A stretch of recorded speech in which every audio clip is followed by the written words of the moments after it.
Kaleshwaram project విషయంలో కేసీఆర్ ని దోషిగా నిలబెట్టాలని ముఖ్యమంత్రి రేవంత్ రెడ్డి ప్రయత్నిస్తున్నారని మాజీ మంత్రి జీవన్ రెడ్డి అన్నారు.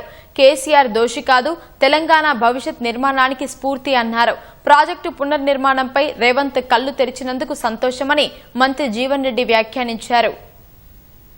నదీ జలాలు వినియోగం రావాలి అంటే మీరు తుమ్మడి బ్యాజ్ నిర్మాణం చేసేటువంటి ఒక ఆలోచన లేదు, చొరవ లేదు. ఇవాళ మిగిలేదు మేరీగడ్డను మనం పునరుద్ధరింపజేసుకోవాలి. తెలంగాణ రాష్ట్ర నిర్మాణాన్ని నిలబెట్టే విధంగా ఒక స్ఫూర్తిదాత అని చెప్పి అంటున్నా. వీళ్ళ మీరు గత వారం రోజులు గమనిస్తుంటే ఏ విధంగా కాళేశ్వరం ప్రాజెక్టు పునరుద్ధరింపజేసుకోగలుగుతాము, మేరీగడ్డ బ్యాజ్ పునరుద్ధరింపజేసుకోగలుగుతాం అనే ఒక ఇవాళ ఎందుకంటే దూషి అయిపోతున్నాడు. ఈ రెండు కాలాల్లో కూడా చేస్తా అంటే కూడా అవుతుందా కాదా తెలియదు కానీ చెప్తున్నా నేను. ఇంతకాలం అయితే ప్రకృతి సహకరించేది మన కరువు రాలేదు. రేపు భవిష్యత్తు ఏమైతే తెలియదు. రేపు కరువు వస్తే దాని జవాబుదారు ఎవరవుతారు?